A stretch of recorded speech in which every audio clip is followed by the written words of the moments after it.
नमस्कार दोस्तों, welcome to my channel कुछ कही कुछ अनकही। This is Narendra and thanks for supporting my last video. आप लोग इसी तरह मेरे कंटेंट को सपोर्ट करते रहिए ताकि मैं आपके लिए नई नई स्टोरी हर हफ्ते लेकर आता रहूं। और अपना कमेंट भी ज़रूर डाला कीजिए कि आपको स्टोरी कैसी लगी, और अगर आपका भी ऐसा कोई एक्सपीरियंस है तो वो भी मेरे साथ प्लीज़ शेयर करिए। आज की जो स्टोरी है ये अभी लास्ट वीक हम लोग ने सबने दिवाली सेलिब्रेट करी है, एंड आई होप आपने भी काफ़ी अच्छी दिवाली सेलिब्रेट करी होगी अपनी फैमिली के साथ, अपने नियर वंस के साथ। तो ये जो इंसिडेंट है दोस्तों, ये मेरे एक रिलेटिव के साथ हुआ था, और ये दिवाली की रात का ही इंसिडेंट है। इसलिए मुझे जब लास्ट वीक दिवाली थी तो मुझे ये याद आया, एंड आई थॉट कि मैं आपके साथ ज़रूर शेयर करूँ ये इंसिडेंट, क्योंकि ये इंसिडेंट बहुत ही ज़्यादा करीब है मेरे दिल के। मैं जब भी इस इंसिडेंट को याद करता हूँ, स्टिल रिमेंबर जब मुझे ये मेरे भैया ने स्टोरी शेयर करी थी उस टाइम, काफ़ी दिनों तक मुझे इस कहानी ने हॉन्ट किया था। और वाकई दोस्तों, ये ऐसी कहानी है जो मुझे आज भी याद है, मेरे रोंगटे खड़े हो जाते हैं। तो without any further delay, let's start the intro.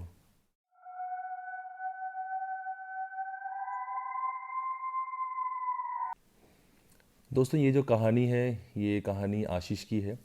आशीष एक 12th में पढ़ने वाला लड़का है, और एक कस्बा कह सकते हैं आप, एक गांव में रहता है वो, जहाँ पर अपने माता पिता और बड़ी सिस्टर के साथ रहता है।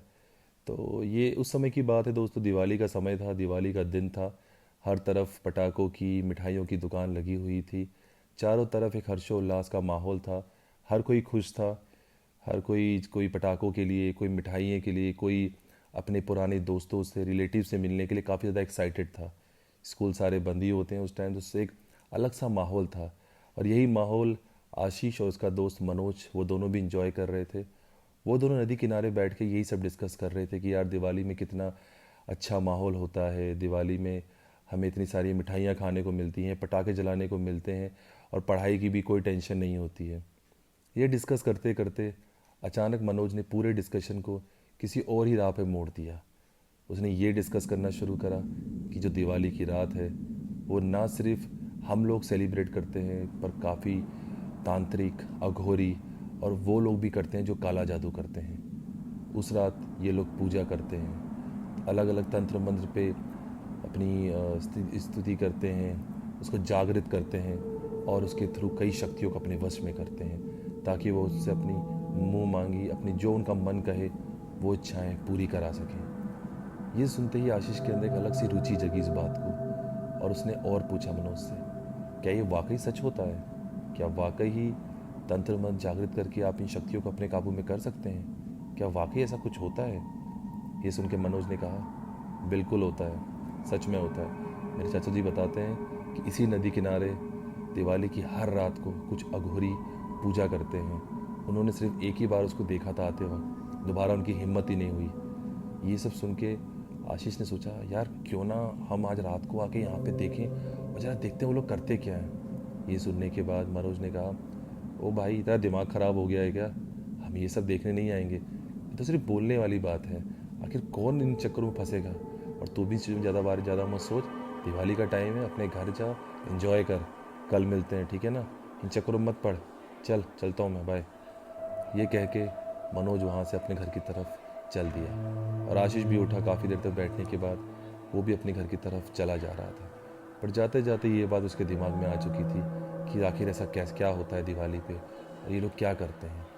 यही सोचते सोचते आशीष अपने घर पहुंच गया, और हमेशा की तरह रात हुई। उन्होंने पूजा करी, पूजा करने के बाद पटाखे चलाए, और खूब सारी मिठाई और अच्छा खाना खाने के बाद आशीष अपने बिस्तर की तरफ जा ही रहा था। अचानक उसका ध्यान घड़ी पे पड़ा। घड़ी पे उसने समय देखा तो समय 11:30 हो रही थी। समय देखने के बाद आशीष के मन में वही बात दोबारा आ गई कि रात को अघोरी नदी किनारे तंत्र मंत्र पे सिद्धि प्राप्त करते हैं।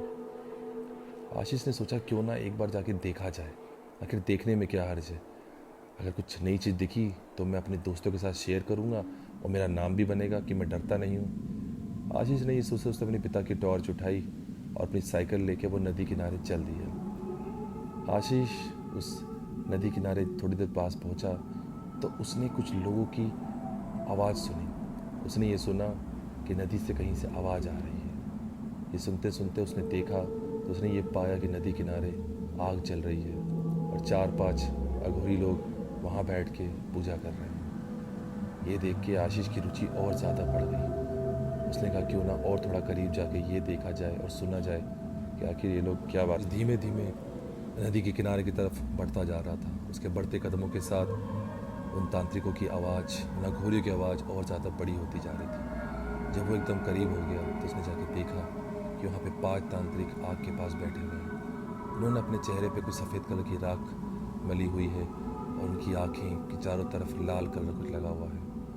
वो काफ़ी डरावने लग रहे थे। और अचानक ही थोड़ी देर में आशीष ने ये देखा और सुना कि वो लोग अजीब अजीब आवाज़ निकाल रहे हैं। कोई अघोरी आदमी की आवाज़ में चिल्ला रहा है, तो कोई औरत, कोई बच्चे की तरह रो रहा है, तो कोई शैतान की तरह हंस रहा है।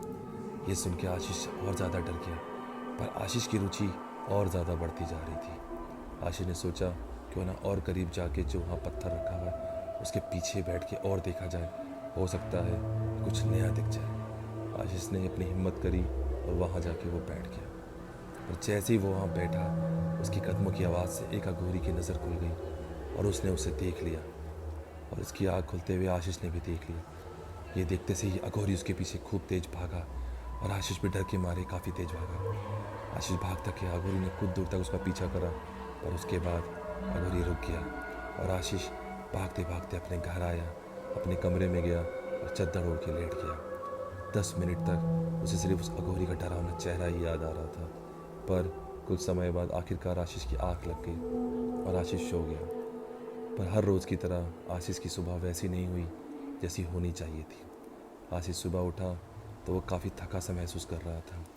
उसे एक अजीब सा आलस आ रहा था और उसे कुछ भी अच्छा नहीं लग रहा था। वो ब्रेकफास्ट करने उठा तो सही, पर वो ब्रेकफास्ट खा नहीं पा रहा था। अचानक खांसते खांसते उसके मुंह से खून निकल आया और वो वहीं का वहीं बेहोश हो गया। उसके माता पिता उसे कमरे में ले गए और उन्होंने तुरंत ही डॉक्टर को बुलाया। डॉक्टर ने जांच पड़ताल करके ये पाया कि ये सिर्फ एक नॉर्मल सा फीवर हो सकता है और आजकल बच्चे दिवाली के समय काफ़ी कुछ खाते हैं तो उसमें फूड पॉइजनिंग के भी चांसेस हैं। ये सब होने के बाद आशीष को कुछ दवाई दी और डॉक्टर वहाँ से चले गए। आशीष के माता पिता भी परेशान थे, पर उन्होंने कहा चलो बुखार है, शायद ठीक हो जाएगा। पर दोस्तों, वो ऐसा कोई बुखार नहीं था जो इतनी आसानी से ठीक हो जाता। समस्याएं धीरे धीरे और भी बढ़ती गई। आशीष कुछ भी खा नहीं पा रहा था, कुछ भी पी नहीं पा रहा था।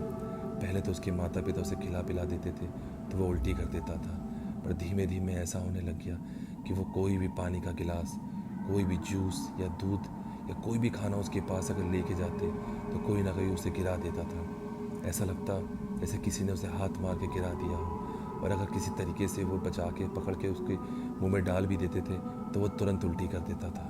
वो अपना मुंह ही नहीं खोलता था और धीरे धीरे आशीष और भी ज़्यादा कमज़ोर होता गया। उसके माता पिता की परेशानी बढ़ती गई। उन्होंने कई डॉक्टर को दिखाया, पर किसी ने भी कोई सलूशन नहीं दे पाए। एक दिन आशीष के माता पिता सो रहे थे और आशीष के कमरे से एक ज़ोर से चिल्लाने की आवाज़ आई। ये सुन के उसके माता पिता उठे और उसे कमरे की तरफ भागे। जैसे ही उसके पिता ने दरवाज़ा खोला, उनकी आंखें खुली की खुली रह गई। उन्होंने देखा कि एक अघोरी टाइप का आदमी आशीष की तरफ बैठा हुआ था और वो आशीष को देख रहा था। ये देख के वो भी डर गए।